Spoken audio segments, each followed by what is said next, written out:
नमस्ते। आमे आलोचना करुथिले सुरेंद्र महांती रचित मराळर मृत्यु गल्प एवं पूर्वरु कुहा हेछि जे तीनोटी भागरे बा तीनोटी पर्याय रे समुदाय गल्प रचित हेछि 10 पृष्ठा भितरे एवं गल्प आरंभ हेछि नाटकर फ्लैशबैक शैली रे।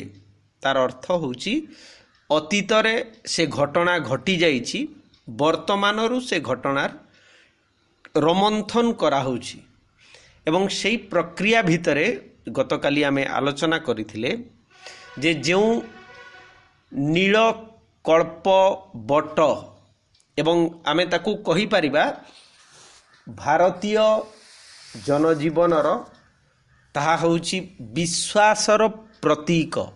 तार प्रथा परंपरा आध्यात्मिकता ईश्वर विश्वास मूल्यबोध ए सबु सहित ताहा जोड़ी हेकी रहिछि। तेबे गतकाली आमे जानिथिले जे बा पढ़िथिले जे ए जो बट वृक्ष थिला ताहा बदलुथिबा समय अनुसारे आउ सेई रकमर नाही। एबे आसीछि कली जुग एवं कली जुग आसिला परे सेई विश्वासर बटवृक्षर विभिन्न शाखा प्रशाखा काटी ताकू विकलांग करि दिया हिछि। गाल्पिक कहिसंती जे जमीदारी प्रथा उच्छेद हैला एवं ये गुटे हुए तो सामाजिक आवश्यकता आमे ताकू कहि परिबा राजतंत्र सामंतवाद गला परे तथाकथित गणतंत्र आसिला एवं ई गणतंत्र आसिला परे सेई जो पुराना बटवृक्ष जहाकू आमे भारतीय परंपरार गोटे रकमर प्रतीक हिसाब रे नउचे ताकू लोक माने निजर आवश्यकता पूर्ण करिबा पई शवदाह करिबार बा इटा पोड़िबा एमिति की अति नित्य नैमित्तिक आवश्यकतार पूर्ति निमंते जाळेणी काठ हिसाब रे मध्य व्यवहार कले। तेणु एठी गल्परे संपूर्ण प्रतीकात्मक भावरे जेमिति गाल्पिक उपस्थापन करिबार प्रयास करिसंती ताहा होउची जीवन मूल्यर गोटाए पटे लोकमानंक भितरे तथाकथित अभाव बा तांकर विचार जीवन दृष्टि आदर्श मूल्यबोध बदलिछि एवं सेही अनुसारे तांकर आचरण मध्य बदलिछि। जोटा पूर्वरु आमे कहिथिले जे एठी पत्थर को मध्य प्रतिमार स्थान देकी पूजा करा जाउथिला, किंतु समय एमिति कालखंड भितरे आमे आजी जीवन यापन करूचे जोठी मूर्ति चोरी होउची किंबा देव मंदिरर हुंडीरु धन संपत्ति मध्य चोरी हेई जाउची। ये होउची लभातुर विंश शताब्दी मनीषर चित्र। जदियो आमे आजी एकविंश शताब्दी रे जीवन यापन करूचे किंतु ये गोटे भोगवादी वस्तुवादी पुंजीवादी मानसिकतार प्रतिफलन गल्पर एई पर्याय रे घटिछि। तापरे गाल्पिक उल्लेख करिसंती प्रथमे जेतेबेले बिजुली तार एई बाट देई गला सेतेबेले नीलकल्पर प्राय अध डाल काटी दिया गला। तेणु एठी बिजुली बत्ती आसीबा आमे निसंदेह कहि परिबा सामाजिक जीवन रे विज्ञानर गोटिए पाहाच उत्तरण समाज जीवन रे अधिक ताकू सुविधा सुयोग तथाकथित सुखमय करिबा पई मनुष्य जीवन को बिजुली बत्तीर आवश्यकता रहिछि। किंतु बिजुली तार सहजरे एवं कम खर्चरे जीव बोली जेतेबेले तार दिग बा रास्ता निर्धारण करा हेछि को बाट देकी जीव ସେତେବେଳେ ଇଚ୍ଛା କରିଥିଲେ ନୀଳକଳ୍ପକୁ ରକ୍ଷା କରାଯାଇ ପାରିଥାନ୍ତା। ଯେହେତୁ ପ୍ରକୃତିରେ ଶହ ଶହ ବର୍ଷରୁ এই କଳ୍ପବଟ ତିଆରି ହେଇଛି ଏବଂ ପ୍ରକୃତି ଆଉ ମନୁଷ୍ୟ ସମାଜ ଗୋଟେ ଅଭେଦ ତାଙ୍କର ସମ୍ପର୍କ ଅଛି। ଯଦି ଏ ପୃଥିବୀରୁ ବୃକ୍ଷ ଶୂନ୍ୟ ହେଇଯାଏ ତାହେଲେ ଜୀବନ କେତେ ମୁହୂର୍ତ୍ତ ପାଇଁ ମଧ୍ୟ ସମ୍ଭବ ହେଇପାରିବ ନାହିଁ। ସେ ଭିନ୍ନ କଥା। ଅଳ୍ପ ବହୁତ ଆମେ ସମସ୍ତେ ପର୍ଯ୍ୟାବରଣ ବାବଦରେ ବା ଆମର ଯେଉଁ ବର୍ତ୍ତମାନର ପରିବେଶ ବିଜ୍ଞାନ ବାବଦରେ ପଢ଼ୁଛେ, ବିଭିନ୍ନ +2 ଠୁ ଆରମ୍ଭ କରି ବିଭିନ୍ନ ସିଲାବସ୍ରେ ଅଛି। ଏମାନେ ଆମର କେବଳ ପାର୍ଟ ଆଣ୍ଡ ପାର୍ସଲ ବୋଲି କହିପାରିବା ନାହିଁ। এই ବୃହତ୍ତର ପୃଥିବୀର ମୁଖ୍ୟ ଜୀବନ ଧାରଣ ପାଇଁ এই ପ୍ରକୃତି ହିଁ ଦାୟୀ ଏବଂ ସେଇ ପ୍ରକୃତିର ସଂକେତ ହିସାବରେ ଆମେ କଳ୍ପବଟକୁ ଏଠି ସେ ଯେଉଁ ନୀଳକଳ୍ପକୁ ନେଇପାରିବା। ତେବେ ଯେତେବେଳେ ଇଲେକ୍ଟ୍ରି ଆସିଛି, ସେ ଗାଁକୁ ବିଜୁଳି ବତୀ ଆସିଛି, ସେ ସମୟର ଠିକାଦାର ଯନ୍ତ୍ରୀ ଯିଏ ଯେଉଁମାନେ ଥାଆନ୍ତୁ ସେ ଦାୟିତ୍ୱରେ ସହଜ ସୁବିଧାରେ ତାରଟା ହିଁ ତାଙ୍କ ପାଇଁ ମୁଖ୍ୟ ବା ବିଜୁଳି ଯାଉ, ଏଇଟା ଆମେ ସମସ୍ତେ ଚାହୁଁଛେ। ବିଜ୍ଞାନର ଆବଶ୍ୟକତା ଅଛି, ତାକୁ ଆମେ ଗ୍ରହଣ କରି ନେଉଛେ।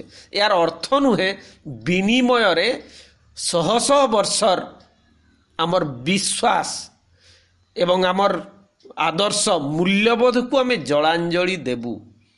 ତ ଯାହା ହଉ, ସେ ସମୟର ଲୋକବାକ ବିଜ୍ଞ ତଥାକଥିତ ବିଜ୍ଞ ଲୋକମାନେ ତାର ପ୍ରଥମ ପର୍ଯ୍ୟାୟରେ ଇଲେକ୍ଟ୍ରି ପାଇଁ ଡାଳ କାଟିଲେ। ଦ୍ୱିତୀୟରେ ଯାହା କିଛି ବର୍ତ୍ତିଲା ତାହା ହେଉଛି ଯେତେବେଳେ ଟେଲିଫୋନ୍ ତାର ଆସିଲା, ସେ ଟେଲିଫୋନ୍ ତାର ଗଲାବେଳେ ବାକି ଅଧ ଡାଳ ମଧ୍ୟ କାଟି ଦିଆଗଲା। ତେଣୁ ଇଲେକ୍ଟ୍ରି ପରେ ଟେଲିଫୋନ୍ ବିକାଶର ଆଉ ଗୋଟେ ପାହାଚ ଉପରକୁ ଉଠିଲେ। ଯୋଗାଯୋଗର ମାଧ୍ୟମ ହିସାବରେ ମଣିଷ ସମାଜ ଆଉ ଗୋଟେ ଧାପ ଉପରକୁ ଉଠିଛି। କିନ୍ତୁ ଯୋଗାଯୋଗର ତଥାକଥିତ ମାଧ୍ୟମ ହିସାବରେ ଆଜିର ତାରିଖରେ ଆମେ ମାନେ 5G ସ୍ମାର୍ଟଫୋନ୍ ବ୍ୟବହାର କରୁଛେ, ଟେଲିଭିଜନ ଆସିଲାଣି ଏବଂ ଇଣ୍ଟରନେଟକୁ ଆଧାର କରିକି ଯେଉଁ ରକମର ସାଟେଲାଇଟ୍ ମାଧ୍ୟମରେ ଯାହା କିଛି କମ୍ୟୁନିକେସନ୍ ହେଇପାରୁଛି, ଇଏ ହେଉଛି ବିକାଶର ଗୋଟାଏ ଦିଗ। କିନ୍ତୁ ଆଉ ଗୋଟେ ଦିଗ ମଧ୍ୟ ସମାଜ ବିଜ୍ଞାନରେ ଆଲୋଚନା ହେଉଛି, ମଣିଷ ଠାରୁ ଅତି ଦୂରକୁ ଚାଲି ଯାଉଛି। ଗୋଟାଏ ବିଛଣାରେ ଶୋଇଲା ପରେ ମଧ୍ୟ ଉଭୟଙ୍କର ଆତ୍ମା ଏକ ଭିନ୍ନ ରାଜ୍ୟରେ ବିଚରଣ କରୁଛି। 10 ଇଞ୍ଚ କାନ୍ଥ ଆରପଟେ ଯେଉଁ ଲୋକଟା ବଞ୍ଚୁଛି ତା ସହିତ ମଧ୍ୟ ଆମର କୌଣସି ଆତ୍ମୀୟତା ନାହିଁ। ଯଦି ବି ତଥାକଥିତ ସମ୍ପର୍କ ଅଛି, ସେ ସମ୍ପର୍କରେ ଉଷ୍ମତା ନାହିଁ। ବାକି ତାର ସୁଖ ଦୁଃଖ ହାନି ଲାଭରେ ସାମିଲ ହେବା ପାଇଁ ଆମ ପାଖରେ ଅବକାଶ ମଧ୍ୟ ନାହିଁ। ତାର କାରଣ ହେଉଛି ଏ ଟେକ୍ନୋଲୋଜିର ବ୍ୟବହାର। ଟେକ୍ନୋଲୋଜି ଯେଉଁ ସ୍ତର ପର୍ଯ୍ୟନ୍ତ ଆସିଯାଇଛି ଏବଂ ଇଏ ସ୍ୱାଭାବିକ, ତାର ଭଲ ଦିଗ ନିଃସନ୍ଦେହ ଅଛି। କିନ୍ତୁ ଆର ଦିଗଟି ଏଠି ଯେଉଁଟାରେ ନୀଳକଳ୍ପର ଡାଳ କଟୁଛି। ତେବେ ଟେଲିଫୋନ୍ ତାର ଯେତେବେଳେ ସେଇ ବାଟ ଦେଇକି ଗଲା, ତାର ଡାଳ ମଧ୍ୟ କଟାଗଲା। କିନ୍ତୁ ଚାହିଁଥିଲେ ଯଦି ସେଇ ସମୟର ସଜ୍ଜନମାନଙ୍କର, ସେ ଯନ୍ତ୍ରୀ ହୁଅନ୍ତୁ, ପ୍ରଶାସନିକ ଅଧିକାରୀ ହୁଅନ୍ତୁ, ଏମାନଙ୍କର ଯଦି ଦୂରଦୃଷ୍ଟି ଥାଆନ୍ତା ତାହେଲେ ସେ କଳ୍ପବଟକୁ ତଥାକଥିତ ନୀଳକଳ୍ପବଟକୁ ରକ୍ଷା କରାଯାଇ ପାରିଥାନ୍ତା। ତେବେ ସେଇ ଜାଗାରେ ମଧ୍ୟ ଲୋକ ପ୍ରତିବାଦ କରିଛନ୍ତି ତାଙ୍କର ଶକ୍ତି ସାମର୍ଥ୍ୟ ଅନୁସାରେ। ଗାଳ୍ପିକ କହୁଛନ୍ତି ଯେ ଚିତା ତିଳକ କଟା କେତେ ମରହଟିଆ ବୁଢ଼ା ସେତେବେଳେ ଏହାର ପ୍ରତିବାଦ କରିଥିଲେ। ମାତ୍ର ସେମାନଙ୍କର ପ୍ରତିବାଦ ସେ ଅଞ୍ଚଳରେ ପ୍ରଗତିକାମୀ ଯୁବକ ସମାଜର ଉଚ୍ଛ୍ୱସିତ କୋଳାହଳ ମଧ୍ୟରେ ନୀରବ ହେବାକୁ ବେଶୀ ବିଳମ୍ବ ଲାଗିନଥିଲା। ତେଣୁ ପ୍ରଗତିକାମୀ ଯୁବକମାନେ ଚାହିଁଲେ ଇଲେକ୍ଟ୍ରି ଆସୁ, ଟେଲିଫୋନ୍ ଆସୁ। ଆମେ ଇଲେକ୍ଟ୍ରି ଟେଲିଫୋନ୍ର ବିରୁଦ୍ଧ କେହି କରୁନାହୁଁ। ଗାଳ୍ପିକ ସେ କଥା କହିବାକୁ ମଧ୍ୟ ଚାହାନ୍ତି ନାହିଁ। କିନ୍ତୁ ମରହଟ୍ଟା ଅମଳର ତଥାକଥିତ ତାଙ୍କ ଭାଷାରେ ଯେଉଁ ଚିତା ତିଳକ କଟା ମରହଟିଆ ବୁଢ଼ା ଥିଲେ, ସେମାନେ କିନ୍ତୁ ପ୍ରତିବାଦ କରିଥିଲେ। ଏବଂ ପ୍ରତିବାଦ ପଛର କାରଣଟା ହେଉଛି এই ଯେଉଁ ସ୍ଥୂଳ ଊର୍ଦ୍ଧ୍ୱରେ ସୂକ୍ଷ୍ମତମ ସତ୍ୟ ପ୍ରତି ସମର୍ଥନ। ତା ଉପରେ ଆସ୍ଥା, ଯୋଉଟାକୁ ଆମେ ଆଧ୍ୟାତ୍ମିକତା ବୋଲି ମଧ୍ୟ କହିପାରିବା। ତ ଗଛ କଟା ହେଲା, କଟା ଛଟା ହେଇ ନୀଳକଳ୍ପ ଦିଶିଲା, ଦାଢ଼ି ଜଟ ଜଟା ସ୍ୱୟଂ ସିଦ୍ଧ ନିରଞ୍ଜନଙ୍କ ପରି। ତେଣୁ ଆମେ ନିହାତି କହିପାରିବା ଯେ ଗଛଟିକୁ ଖଣ୍ଡ ବିଖଣ୍ଡ କରାଗଲା, ସମ୍ପୂର୍ଣ୍ଣ ଯଦିଓ ତାର ମୂଳୋତ୍ପାଟନ ହେଇଛି ନ ହେଇଛି ଭିନ୍ନ କଥା, ଡାଳଗୁଡ଼ା କାଟିଦେଲା ପରେ ସେ ନିଃସନ୍ଦେହ ଭାବରେ ବିକୃତ ହେଇଛି, ବିକଳାଙ୍ଗ ହେଇଛି। ତେଣୁ ଚିତା ତିଳକ କଟା କେତେ ମରହଟିଆ ବୁଢ଼ା ସେତେବେଳେ ଏହାର ପ୍ରତିବାଦ କରିଥିଲେ, କିନ୍ତୁ ସମ୍ଭବ ହେଲା ନାହିଁ। ସେ ଏ ଗଛ, ଏଇ ଯେଉଁ ବାବା ଯେଉଁ ନିରଞ୍ଜନ ବୋଲି ଯାହାକୁ କୁହାହେଇଛି, ଯାହାର ଆଶ୍ରମ ସେଇ ଜାଗାରେ ଥିଲା, ଏ ଗଛଟା ଅବଲୀଳା କ୍ରମେ ସେମିତି ଦିଶିଲା, କିନ୍ତୁ ଗଛ ତଥାପି ସେ ଜାଗାରେ ଛିଡ଼ା ହେଇକି ଥାଏ। କିନ୍ତୁ ତାପରେ କ'ଣ ହେଇଛି, ଯେତେବେଳେ ଜିବିଆର୍ ଡିଭିଜନରେ ସର୍ଭେକାରୀ ଇଞ୍ଜିନିୟର ମାନେ ନୀଳକଳ୍ପକୁ କାଟି ସେଇ ବାଟେ ରେଳପଥ ନେବା ପାଇଁ ଓଭରସିଅର ଓ ମଜୁରିଆ ଦଳ ଘେନି ଯେଉଁଦିନ ପହଞ୍ଚିଲେ, ସେଦିନ କୌଣସି ପ୍ରିୟଜନଙ୍କର ଆସନ୍ନ ମୃତ୍ୟୁରେ ପରିବାର ବର୍ଗ ବେଦନାଦଗ୍ଧ ହେବା ପରି ଯୁବକ ବୃଦ୍ଧ ନିର୍ବିଶେଷରେ ସେ ଅଞ୍ଚଳର ସମସ୍ତେ ମର୍ମାହତ ହୋଇ ପଡ଼ିଥିଲେ। ଯେତେବେଳେ ମାନେ ଆମେ ବିକାଶର ତୃତୀୟ ଷ୍ଟେପ୍, ଯେ ମାନେ ରେଲୱେ ଟ୍ରାକ୍ ସେଇ ବାଟ ଦେଇକି ଯିବ।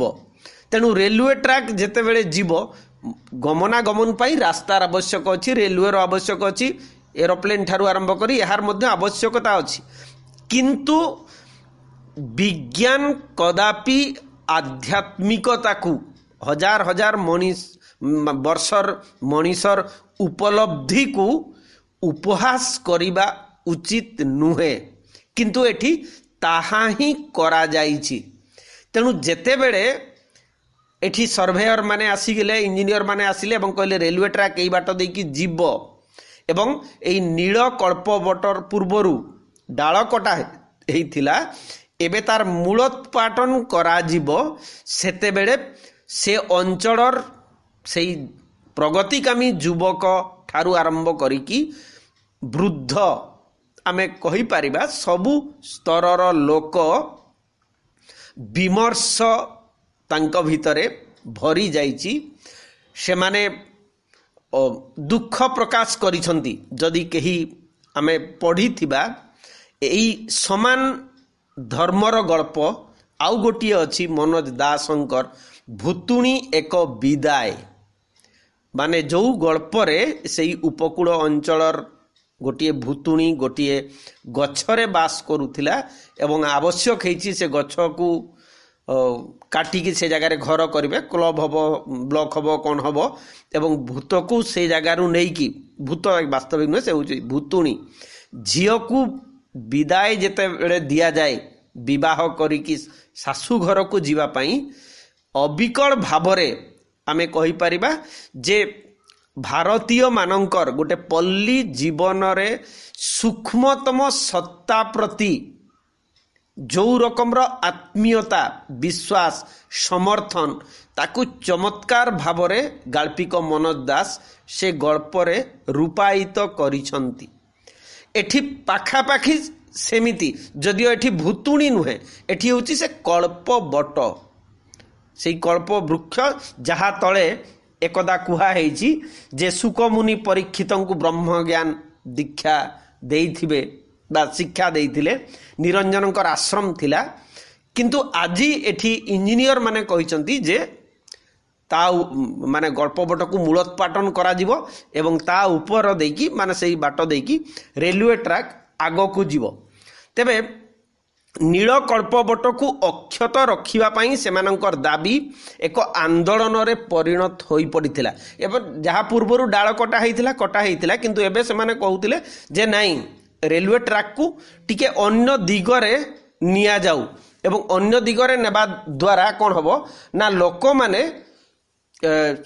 ଯେଉଁ ଲୋକମାନଙ୍କର ଯେଉଁ ବିଶ୍ୱାସ ଅଛି ଏ ଗଛ ପ୍ରତି, ତାହା ମାନେ ବଞ୍ଚି ରହିବ। ତେବେ ଘଟଣା ଏଠି ଭିନ୍ନ ରୂପ ନେଇଛି। ରେଲୱେ ସର୍ଭେୟର ମାନେ, ଇଞ୍ଜିନିୟର ମାନେ କହିଲେ ଯଦି ଆମେ ତାର ଦିଗ ଚେଞ୍ଜ କରିବା, ଏ ଗଛକୁ ବଞ୍ଚେଇବାକୁ ଚାହିଁବା, ताहेले जो बाट देकी जीव ता द्वारा किछि गाँ रो लोक माने मध्य स्थानांतर हेबाकू बाध्य हेबे। गाल्पिक एमिति भाबरे कहचंती मात्र नीलकल्प बटकू रक्षा करिबा उद्देश्य रे रेलपथ को अन्य आडे बुलाई नेले केते खंड ग्राम उड़ाइबाकू पड़िबो। जो ग्राम सबू उठी जिबार आशंका हैला से ग्रामवासी माने आत्मरक्षा पाई अन्य एक आंदोलनर सूत्रपात करिदेले। एहा परे प्रकांडकाय बुलडोजर मानकर आघात और आक्रमण रे 60 फुट गोलेई विशिष्ट पुरातन नीलकल्प बट आक्रांत दुर्गर प्राचीर भांगिबा परी उपुड़ी पड़िथिला। तापरे बट तळु बाहरी थिला बाबा निरंजन दासंकर माने प्रत्याशित खंजणी। अप्रत्याशित नुहे प्रत्याशित अपेक्षा करा जाइथिबा खंजणी सेठू बाहरिला। तेणु एठी आमे देखुचे जे लोक माने एई कथा मने रखिबा जरूरी। माने मनीष सृष्टि हेबार लक्ष कोटी वर्ष पूर्वरु एठी माटी सृष्टि हेची एवं तार परे जलवायु एवं सेही क्रमरे वृक्ष। मनीष समाज तथाकथित दल बांधी घर परिवार करी गाँ गंडा प्रतिष्ठा करिबा होची बहुत समय परे।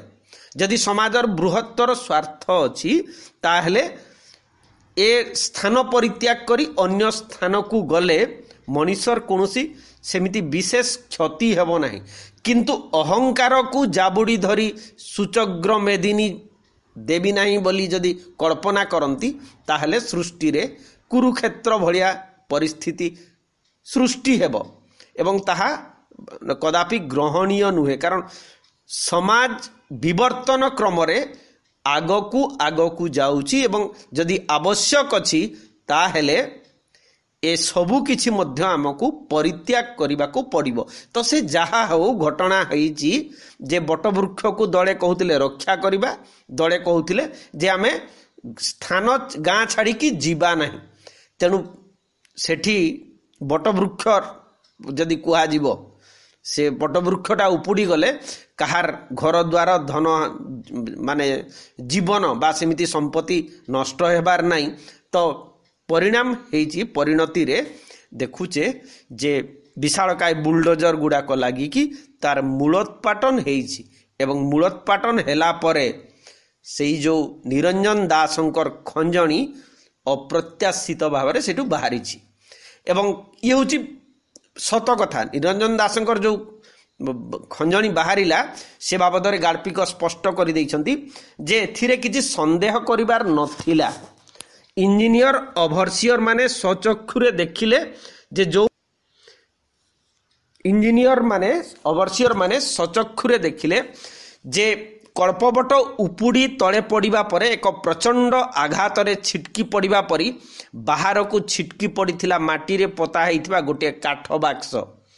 पटु माटी और बालिर आस्तरण तले बहु काल पति होई रहिथिबा फलरे बाक्सर काठ जीर्ण और कीटदंष्ट होई पड़िथिला। एही बाक्स भितरु बाहरी थिला बाबा निरंजन दासंकर खंजणी। तेणु आमर पोता धन हिसाब रे जदि कहि परिबा से काठ बाक्स भितरे जहा मिली ताहा होची एक सुमधुर ध्वनि सृष्टि करुथिबा नाद सृष्टि करुथिबा खंजणी ही ता भितरु बाहरी थिला। तेणु जो मुहूर्त रे बाहरिला एई काठ बाक्स भितरु बाबा निरंजन दासंकर खंजणी प्रोजेक्टर कार्य प्राय बंद हो गला। कारण जो माने सेठी काम करुथिले आमर इंजीनियर ओभरसियर प्रोजेक्टर बड़ बड़ लोक होउछंती हाथ गणती रे 4 जण 5 जण हेबे। किंतु बाकी लोक से माने होउछंती अधिकांश निरक्षर अशिक्षित बा मूर्ख एवं एमाने प्रचंड भावरे भगवत विश्वासी साधारण भावरे आमे कहि परिबा स्थूल रे एमाने धर्म प्रति तांकर अनेक आस्था। तेणु जेते बेले ए जो कल्पबटर उत्पाटन करागला ଏବଂ କାଠ ବାକ୍ସ ଭିତରୁ ନିରଞ୍ଜନ ଦାସଙ୍କର ଖଞ୍ଜଣି ବାହାରିଲା। ସ୍ଥାନୀୟ ଶ୍ରମିକମାନେ ମଜୁରୀ ଉପାର୍ଜନର ତୁଚ୍ଛତା ଛାଡ଼ି ଚିତା ତିଳକ କାଟି ଗୋଟିଏ ଗୋଟିଏ ଭକ୍ତ ହୋଇ ପଡ଼ିଲେ ବା ଭକ୍ତ ହୋଇ ପଡ଼ିଛନ୍ତି। ତେଣୁ ଅକସ୍ମାତ୍ ଯେଉଁମାନେ ନିଜର ପେଟ ପାଟଣା ଘର ଦ୍ୱାର ଛୁଆ ପିଲାମାନଙ୍କ ପାଇଁ ରୋଜଗାର କରୁଥିଲେ, ବର୍ତ୍ତମାନ ଭାବିଲେ ଯେମିତି ଏ ଘର ଦ୍ୱାର ସମ୍ପତ୍ତି ଏସବୁ କିଛି ନୁହେଁ, ଭଗବାନ ହିଁ ହେଉଛନ୍ତି ଜୀବନର ଏକମାତ୍ର ଲକ୍ଷ୍ୟ। ଆଲୋକ, ଆନନ୍ଦ, ମୁକ୍ତି, ନିର୍ବାଣ ହେଉଛି ଆମ ଜୀବନର ଲକ୍ଷ୍ୟ। ତେଣୁ ତଥାକଥିତ ଭାବରେ ସେମାନେ ବାସ୍ତବିକ ତା ଦ୍ୱାରା ଚିତା ଚୈତନ୍ୟ କାଟିକି କୀର୍ତ୍ତନ କଲେ ମୋକ୍ଷ ମୁକ୍ତି ପାଇବେ ନ ପାଇବେ ସେ ଭିନ୍ନ କଥା, କିନ୍ତୁ ତାଙ୍କର ବିଶ୍ୱାସ ଅଛି ଏବଂ ସେଇ ବିଶ୍ୱାସକୁ ଆଧାର କରିକି କାମ ସେମାନେ ଆଉ କରୁନାହାନ୍ତି। ରେଲୱେ ଟ୍ରାକ୍ ତିଆରି ହେବା ପାଇଁ ୟା ପୂର୍ବରୁ ଯେଉଁ କାମ ଦାମ କରୁଥିଲେ ଏସବୁ ଜିନିଷ ସେମାନେ ନ କାଟିକି ମାନେ କାମ ନ କରିକି ଚିତା ତିଳକ କାଟିକି ଭକ୍ତ ହୋଇଛନ୍ତି। ଏପରିକି ଗାଳ୍ପିକ କହୁଛନ୍ତି ଯେ ଏଇ ପୂର୍ବାଞ୍ଚଳ ମାନେ ବଢ଼ି ଅଞ୍ଚଳର ଉପକୂଳ ଅଞ୍ଚଳର ଆମର ଯେଉଁ ମାନେ ପୁରୀ କଟକ ବାଲେଶ୍ୱର ଭଳିଆ ଅଞ୍ଚଳର ଓଡ଼ିଆମାନଙ୍କୁ ଛାଡ଼ିଦେଲେ ପଶ୍ଚିମା ଓ ତେଲେଙ୍ଗା ମଜୁରିଆ ଲୋକମାନେ ସୁଦ୍ଧା ଯେଉଁ ଲୋକମାନେ ଥିଲେ ସେମାନେ ମଧ୍ୟ ନିରଞ୍ଜନ ଦାସଙ୍କର ଖଞ୍ଜଣି ଆବିର୍ଭୂତ ହେବାର ଅଲୌକିକତାରେ ଅଭିଭୂତ ହୋଇ ପଡ଼ିଛନ୍ତି।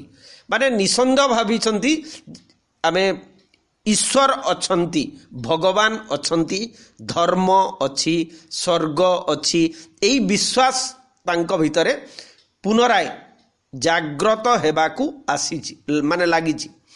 ଏପରିକି ଗାଳ୍ପିକ କହୁଛନ୍ତି ଯେ ପଚେଇ ମଦ ଓ ରାଜାମାନଙ୍କ ଦେହ ପାଇଁ ଶ୍ୱାନ ଯୁଦ୍ଧ ଭୁଲି ଗୋଟାଏ ସାଧାରଣ ଭାବରେ ଆମେ କହିପାରିବା ଲୋଭ ମୋହ ଆସକ୍ତି ପାଇଁ ଯେଉଁ ପ୍ରତିଦ୍ୱନ୍ଦିତା ହୁଏ ଏସବୁ ପରିତ୍ୟାଗ କରିକି ଗଣଭକ୍ତିର ଏକ ଅଭୂତପୂର୍ବ ବନ୍ୟାରେ କାଠି କୁଟା ପରି ଭାସି ଯାଇ କଳ୍ପବଟ ମୂଳେ ରୁଣ୍ଡ ହେଇଛନ୍ତି।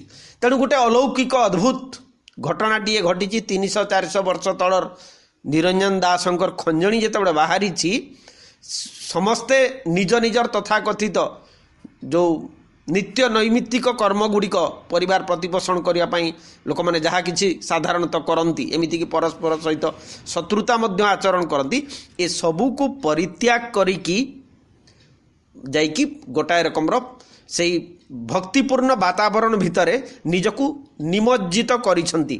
ତେଣୁ ବିରାଟକାୟ earth moving machine, bulldozer, concrete mixture machine ଏଗୁଡ଼ିକ ସବୁ ପ୍ରାଗ ଐତିହାସିକ ଦାନବମାନଙ୍କର ପ୍ରାଣହୀନ ଶବ ପରି ସେଠି ପଡ଼ି ରହିଥାନ୍ତି। ତେଣୁ ଯେଉଁ ମୁହୂର୍ତ୍ତରେ ଘଟଣା ପରିବେଶ ପରିସ୍ଥିତି ସମ୍ପୂର୍ଣ୍ଣ ବଦଳିଛି ଏଇ ଯନ୍ତ୍ର ଦାନବମାନେ ନିଷ୍ପ୍ରାଣ ହେଇକି ସେଠି ପଡ଼ିଛନ୍ତି। ଏ କାମ କଲେ ସିନା ବଡ଼ ବଡ଼ ମାନେ ଗଛ ବୃକ୍ଷକୁ ଭୂମିସାତ କରିଦେବେ ବା ମାଟି ଖୋଳି ପକାଇବେ, ଯନ୍ତ୍ରର ଯାହା କିଛି ଶକ୍ତି ସାମର୍ଥ୍ୟ ଅଛି ଆମେ ଦେଖୁଛେ ଯେଉଁ ରକମର ଅଦ୍ଭୁତ ଜିନିଷ ଗୁଡ଼ିକ ସେମାନେ ତା ଦ୍ୱାରା ହେଇପାରୁଛି। କିନ୍ତୁ ଏବେ ସେଗୁଡ଼ିକ ଶବ ପ୍ରାୟ ଠିଆ ହେଇକି ସେଠି ରହିଛି। ସବୁଆଡ଼େ ଏକ ପରିତ୍ୟକ୍ତ ରଣଭୂମିର କିମ୍ଭୂତ ଦୃଶ୍ୟ। ପରିତ୍ୟକ୍ତ ରଣଭୂମିର ଅର୍ଥ ହେଉଛି ଯେଉଁମାନେ ରେଲୱେ ଟ୍ରାକ୍ ପାଇଁ କାମ ଦାମ କରୁଥିଲେ, ଯେଉଁ ଅସ୍ତ୍ରଶସ୍ତ୍ର ଗଲେ ଏଇ ଯେଉଁ ସବୁ ଯନ୍ତ୍ରପାତି ସବୁ ତିଆରି ପାଇଁ ବ୍ୟବହାର ହେଉଥିଲା, ମିକ୍ସଚର ମେସିନ୍, ଟ୍ରକ୍, ଟ୍ରାକ୍ଟର ଯାହା ଯାହା କିଛି ସେ ସମୟରେ ଲାଗୁଥିବ, ଏଗୁଡ଼ିକ ଆଉ ବ୍ୟବହାର ହେଉନାହିଁ। ଯିଏ ଯେକୌଣସି ଜାଗାରେ ଥିଲେ ସେମିତି ଭାବରେ ଛିଡ଼ା ହେଇଛନ୍ତି। ତେଣୁ ଗୋଟିଏ କିମ୍ଭୂତ ଦୃଶ୍ୟ। ପ୍ରୌଢ଼ ଇଞ୍ଜିନିୟର, ଓଭରସିୟର ଓ ଅନ୍ୟ କର୍ମଚାରୀମାନେ ବେଳେବେଳେ କଳ୍ପବଟ ମୂଳେ ଉଙ୍କି ମାରୁଥିଲେ ହେଁ ତରୁଣ ଇଞ୍ଜିନିୟରମାନେ ଉନ୍ମାସିକ ହୋଇ ନୀଳ କଳ୍ପବଟ ମୂଳର ଜନତା ଓ କିଳିକିଳା ରଡ଼ିରେ ସେମାନଙ୍କ ଭକ୍ତିର ଉଚ୍ଛ୍ୱାସକୁ ଜିପ୍ ଗାଡ଼ି ଭିତରୁ ଘର ଅବଜ୍ଞାର ସହିତ ମୁହୂର୍ତ୍ତକ ପାଇଁ ଲକ୍ଷ୍ୟ କରି ଜିପ୍ ଓ ପିକଅପ୍ ମାନଙ୍କରେ ପୁଣି ଧୂଳିର ଝଡ଼ ଉଡ଼ାଇ ଏହି ନିଷ୍ଫଳ ଅଭିମାନ ଓ ଅଧିକାରିତ୍ୱରେ ଇତସ୍ତତ ହେଉଅଛନ୍ତି। ତେଣୁ ଗାଳ୍ପିକ ବର୍ଣ୍ଣନା କରିଛନ୍ତି ଯେ ଏଇ ପରିବେଶରେ କାମ ବନ୍ଦ ଅଛି, କଳ୍ପବଟ ମୂଳରୁ ନିରଞ୍ଜନ ଦାସଙ୍କର ଖଞ୍ଜଣି ବାହାରିଛି। ତେବେ ମୂଲିଆ ମଜଦୁରମାନେ ମଧ୍ୟ ଭକ୍ତ ହୋଇଛନ୍ତି, କିନ୍ତୁ ଯେଉଁମାନେ ଟିକେ ବୟୋବୃଦ୍ଧ ପ୍ରୌଢ଼ ଓଭରସିଅର ଏବଂ ଇଞ୍ଜିନିୟର ତାଙ୍କ ଭିତରେ କୌତୂହଳ ସୃଷ୍ଟି ହେଇଛି ଯେ ବାସ୍ତବିକ ତା ଭିତରେ କୌଣସି ଅଲୌକିକ ଶକ୍ତି ବା ଭଗବାନ ଅଛନ୍ତି ନାହାନ୍ତି କି କ'ଣ ଚାଲିଛି। ତାଙ୍କ ଭିତରେ ଗୋଟେ ବିସ୍ମୟ କୌତୂହଳ ତଥାକଥିତ ଅନୁରକ୍ତି ଅଛି। ଆମେ ଭକ୍ତି ନ କହିଲେ ମଧ୍ୟ ଗୋଟେ ଅନୁରକ୍ତି ଅଛି ଈଶ୍ୱରଙ୍କ ଉପରେ, ସେ ବିଶ୍ୱାସ ଉପରେ। କିନ୍ତୁ ତରୁଣ ପିଢ଼ିର ଯେଉଁମାନେ ତରୁଣ ଇଞ୍ଜିନିୟର, ଏମାନେ ଏଇ ଯେଉଁ ଜନତାକୁ ମାନେ ଜନତାମାନଙ୍କର ଆଚରଣକୁ ନିହାତି ବିଦ୍ରୂପ କରିଛନ୍ତି, ତାତ୍ସଲ୍ୟ କରିଛନ୍ତି ଏବଂ ଗୋଟାଏ ରକମର ଯେହେତୁ କାମ ହେଉନାହିଁ, ପ୍ରୋଗ୍ରେସ୍ ମାନେ ରେଲୱେ ଟ୍ରାକ୍ ନିର୍ମାଣ ହେଉନାହିଁ, ପୁରା ବନ୍ଦ ଅଛି, ତେଣୁ ପରୋକ୍ଷରେ ଯଦି କୁହାଯାଇପାରିବ ଏମାନଙ୍କ ପ୍ରତି ତାଙ୍କର ଗୋଟେ ଘୃଣା ଭାବ ମଧ୍ୟ ସୃଷ୍ଟି ହେଇଛି। ତେବେ ଏସବୁ ଭିତରେ ଯେଉଁ ଖଞ୍ଜଣି ସେଠୁ ବାହାରିଛି, ଏଇ ଘଟଣା ତ କିଛି ଆକୁ ଘଟୁନାହିଁ, ସେମାନେ କୀର୍ତ୍ତନ କରୁଛନ୍ତି, ନାମ ଯଜ୍ଞ ଚାଲିଛି ତା ଭିତରେ ଏବଂ ସେମାନେ ଯେଉଁ ସଙ୍ଗୀତ ଗାନ କରୁଛନ୍ତି, ନୀଳକଳ୍ପ ବଟ ମୂଳେ ନିତ୍ୟ ଖେଳେ ହଂସ ଯମୁନା ଜଳେ ଲୋ।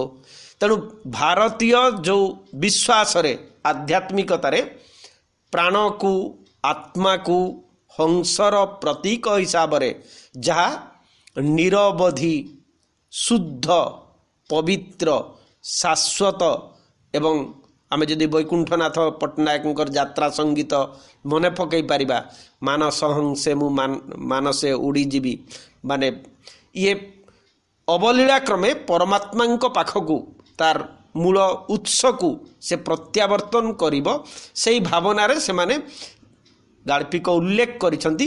ସେ ଗୀତ ସେମିତି ଚାଲିଛି। ତାପରେ ଇଏ ପ୍ରଥମ ପର୍ଯ୍ୟାୟ ଏତିକିରେ ସରିଲା ବେଳେ ଦ୍ୱିତୀୟ ପର୍ଯ୍ୟାୟ ଗପ ଆରମ୍ଭ ହୋଇଛି, ଯେଉଁଟାରେ 300 ବର୍ଷ ତଳର କଥା ଏଠି ଉଲ୍ଲେଖ କରାହେଇଛି। ଏବଂ 300 ବର୍ଷ ତଳର କହିବାର କଥା ଯେ ଯେତେବେଳେ ସମୁଦାୟ ଓଡ଼ିଶାରେ ବା ଭାରତବର୍ଷରେ ଭକ୍ତି ଆନ୍ଦୋଳନର ପ୍ରାବଲ୍ୟ ଥିଲା, ମାନେ ଶ୍ରୀ ଚୈତନ୍ୟ, ତୁଳସୀ ଦାସ, ସୁରଦାସ, କବୀର ଦାସ, ମୀରାବାଇ এইମାନଙ୍କର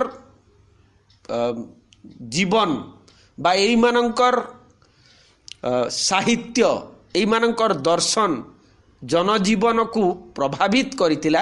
ଇଏ ଘଟଣା ହେଉଛି ସେହି ସମୟର। ତେଣୁ ଗାଳ୍ପିକ ଆରମ୍ଭ କରିଛନ୍ତି 2 ନମ୍ବର ପରିଚ୍ଛେଦ କହିପାରିବା। 300 ବର୍ଷ ତଳେ ଯେଉଁଦିନ ଜଟାଜୁଟା ବୃତ୍ତ ସିଦ୍ଧ ନିରଞ୍ଜନ କେବଳ ଖଣ୍ଡେ ଖଞ୍ଜଣି, ପଳାସ କାଠର ଖଣ୍ଡେ ବାଡ଼ି ଓ ଲାଉତୁମ୍ବାର ଭିକ୍ଷା ଥାଳ ଧରି କୋଇଲି ନଦୀ ଧାରରେ ପହଞ୍ଚିଥିଲେ, ସେଦିନ ଏହି ଅପନ୍ତରା ଭୂମିରେ 5 ମନ 25 ପ୍ରକୃତି ପରି ଶାଖା ମେଲି ଅହଳ ଲମ୍ବାଇ କଳ୍ପବଟ ଯେପରି ଏକ ଅନନ୍ତ ଛାୟାସ୍ନିଗ୍ଧ ପ୍ରତୀକ୍ଷାରେ ଠିଆ ହେଇ ରହିଥିଲା। ତେଣୁ ଯୁଗ ଯୁଗରୁ ଆମେ ବାସ୍ତବିକ କହିପାରିବା ନାହିଁ ସେ ନୀଳକଳ୍ପବଟ କେଉଁ ଦିନଠୁ ଥିଲା, କିନ୍ତୁ ଜଣେ ସାଧୁ ସନ୍ନ୍ୟାସୀ ମାନେ ଭାରତବର୍ଷର ଆତ୍ମାକୁ, ଜ୍ଞାନକୁ, ଉପଲବ୍ଧିକୁ, ଜୀବନ ପଦ୍ଧତିକୁ ଯେଉଁମାନଙ୍କ ଦ୍ୱାରା ପ୍ରତୀକିତ କରାଯାଇପାରିବ, ପ୍ରତିଫଳିତ କରାଯାଇପାରିବ, ସେମିତି ଚରିତ୍ର ହେଉଛନ୍ତି ନିରଞ୍ଜନ। ଏବଂ ସେ ତାଙ୍କର ପାରମ୍ପାରିକ ବେଶ ଯେଉଁ କହିଲେ ଖଞ୍ଜଣି ହଳେ ଏବଂ ପଳାସ କାଠର ଖଣ୍ଡେ ବାଡ଼ି ଆଉ ଲାଉତୁମ୍ବାର ଭିକ୍ଷା ଥାଳ, ଏତିକି ଧରିକି ସେ ଆସିଲେ এই ছায়াস্নিগ্ধ ପ୍ରତୀକ୍ଷାରେ ଯେଉଁ ନୀଳକଳ୍ପବଟ ଛିଡ଼ା ହେଇଥିଲା ତା ତଳେ ଆସିକି ଆଶ୍ରୟ ନେଲେ। ଗାଳ୍ପିକ କହୁଛନ୍ତି ଯେ ସେଦିନ ଭକ୍ତିର ବନ୍ୟା 2 କୂଳ ଧୋଇ ଦେଶର ଏ ମୁଣ୍ଡରୁ ସେ ମୁଣ୍ଡ ପର୍ଯ୍ୟନ୍ତ ସବୁ ପାରମ୍ପରିକ ଆଧ୍ୟାତ୍ମିକ ସାଧନା, ବିଶ୍ୱାସ ଓ ବିଚାରକୁ ଭସାଇ ନେଇଥିଲା। ତେଣୁ ୟାକୁ ଆମେ କହିପାରିବା ଯେ ଚୈତନ୍ୟ ଦେବଙ୍କର ସମସାମୟିକ ନିଃସନ୍ଦେହ ଭାବରେ 1509-10 ଏହି କାଳଖଣ୍ଡ ଭିତରେ ଏହି ନିରଞ୍ଜନ ଦାସଙ୍କର ଆବିର୍ଭାବ ଏବଂ ସେଇ ଘଟଣାଟାକୁ ଗାଳ୍ପିକ एपरी काव्यिक शब्दरे एठी लिपिबद्ध करिसंती जोटा सुरेंद्र महांतीଙ୍କ व्यतिरेक एमिति अभिजात्यपूर्ण शब्द संयोजना करिबा विरल कहिले चलिबो। ए भक्ति मूवमेंट को से कहउचंती कंपन और बेपथुर बिजुड़ी, बेपथुर अर्थ होची सिंहरण, क्रंदन और नर्तनर मेघ, आलिंगन और शीतकारर सिंहरित कदम्ब, स्वेद और अश्रुर बारिधारे भक्तिर भरा आषाढ़, संयम और जग साधनार तृषित चित्तभूमि को सजल श्यामलिमारे सबुज करी देइथिला। वास्तविक आमे जो कहिबा भारतीय सामाजिक जीवन रे विभिन्न धर्मर जो रकमर प्रभाव पड़ी अनेक समय लगिबो जे प्रतिक्रियार बा प्रतिवादर। तेणु प्रतिक्रिया बा प्रतिवाद पाखापाखि भी समान अर्थरे आमे कहि परिबा। जेमिति स्थूलरू सूक्ष्म जेतेबेले संपूर्ण ही सूक्ष्म ही सत्य, आत्मा सत्य, जगत मिथ्या कुहा गला, से समय रे तार विरुद्धाचरण करिकि बा तार प्रतिवाद रे चारबाक भलिया गोटे दर्शन प्रतिष्ठित हैला एवं जोठी कुहा गला जे एई शरीर ही होउची सबु किछि, तमर सूक्ष्मतम सत्ता शक्ति आत्मा तार कौनसी अस्तित्व नहीं। जोथि पय आमे सुनिलु जावत जीवेम सुखम जीवेत ऋणं कृत्वा घृतम पीबेत। जेते दिन बंचिबो एई शरीर ही होउची शेष, संपूर्ण भाव में शरीर सरी गले सबु जिनस सरी जाउची। ये केवल प्रतिक्रिया, यह पूर्णतम सत्य नुहे। तो से जहा हो भक्ति आंदोलन मध्य जो चतुर्दश पंचदश शताब्दी रे भारत वर्ष रे जो रकमर प्राबल्य लाभ करिछि तार एकमात्र कारण होउछि ता पूर्वरु भारतीय जनजीवन रे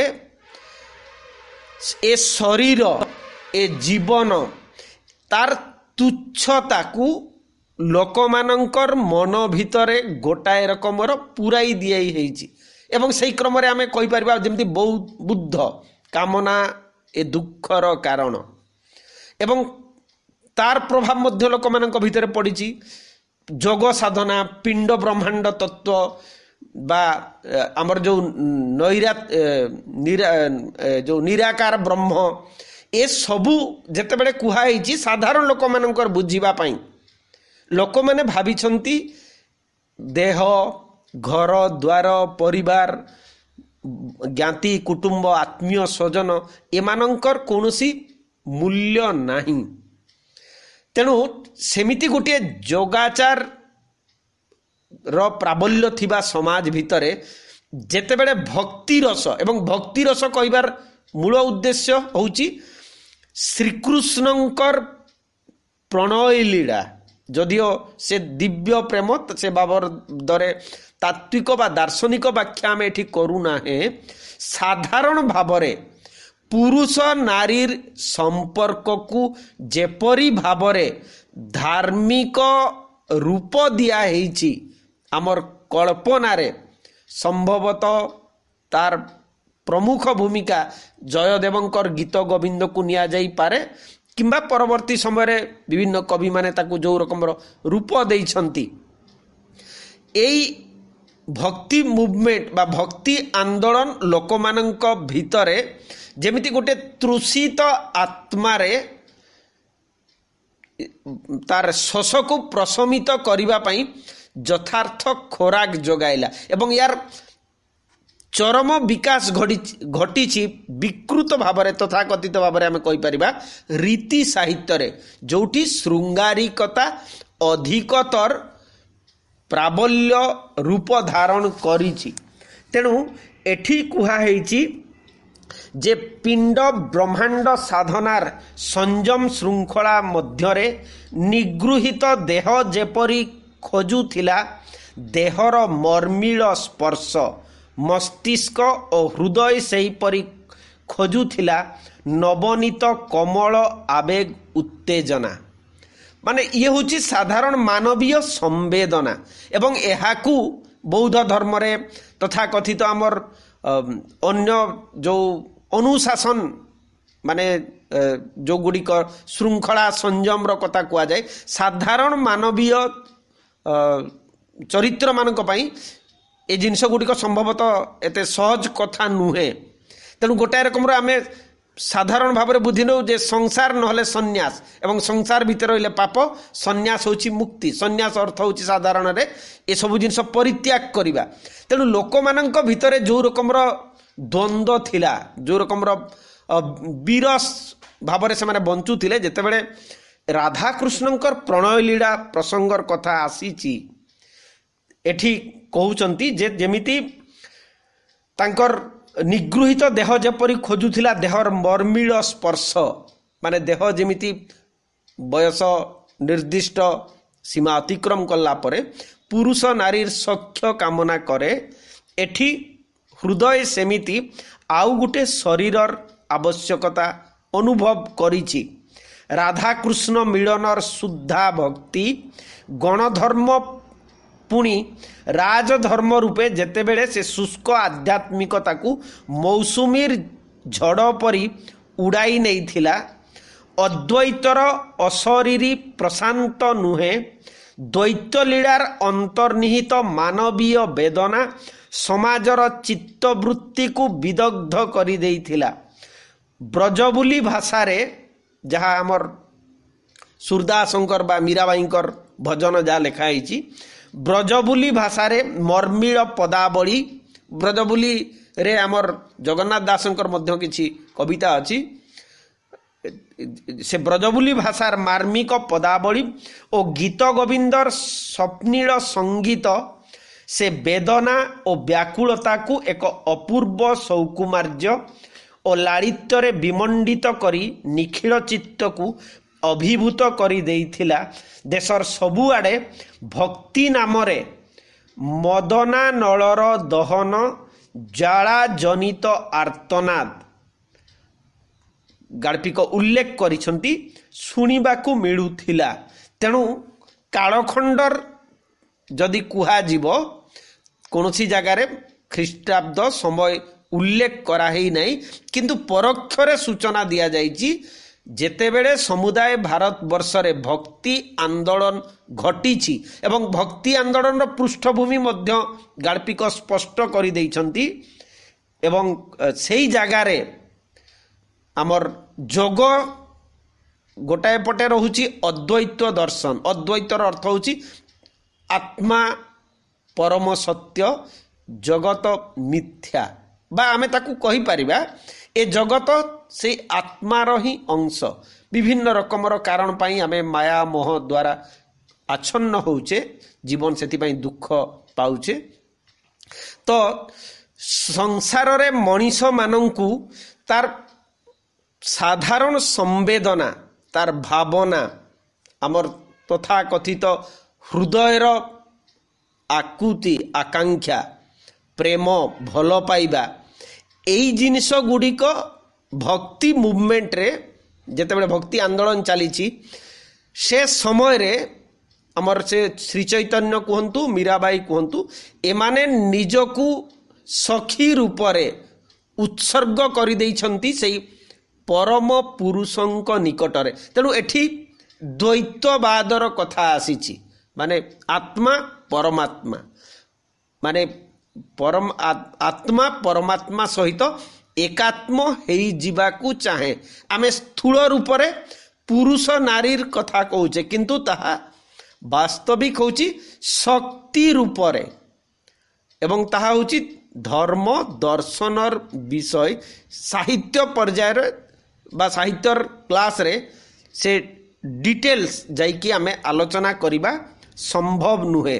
ନହେଲେ ସମାଜର ଚିତ୍ତବୃତ୍ତିକୁ ବିଦଗ୍ଧ କରି ଆମର ଯେଉଁ ଯୋଗ ପ୍ରାଣାୟାମ ଅଷ୍ଟାଙ୍ଗ ଚକ୍ର ସୁଷୁମ୍ନା ନାଡ଼ି ଦେଇକି ଆମର ପ୍ରାଣବାୟୁକୁ ଲଲାଟ ଚକ୍ର ପର୍ଯ୍ୟନ୍ତ ଆଣିକି ସହସ୍ରାର ପାଖରେ ପହଞ୍ଚେଇଲେ ମଣିଷ ମୋକ୍ଷ ପାଇବ, ନିର୍ବାଣ ପାଇବ, ଇଏ ଗୋଟାଏ ରକମର ସାଧନା।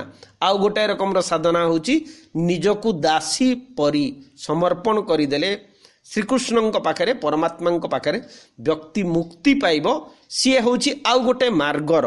ତେବେ ସେ ସମୟରେ ମୁଖ୍ୟତଃ ଦେଖାହେଇଛି ଯେ ଗାଳ୍ପିକ କହୁଛନ୍ତି ଯେ ଭକ୍ତି ନାଁରେ ମଦନା ନଳର ଶୃଙ୍ଗାରିକତାର କାମନାର ପୁରୁଷ ନାରୀର ସମ୍ଭୋଗର ଜ୍ୱାଳା ଯେମିତି ଚାରିଆଡ଼େ ଗୋଟେ ଆର୍ତ୍ତନାଦ କରୁଥିଲା ଏବଂ ତାରି ଭିତରେ ଏଇ ନିରଞ୍ଜନଙ୍କର ଆବିର୍ଭାବ ହେଇଛି, ନିରଞ୍ଜନ ଦାସଙ୍କର। ଆଜି ଏତିକି ଥାଉ, କମେଣ୍ଟରେ ଲେଖିବେ। ଧନ୍ୟବାଦ, ନମସ୍ତେ।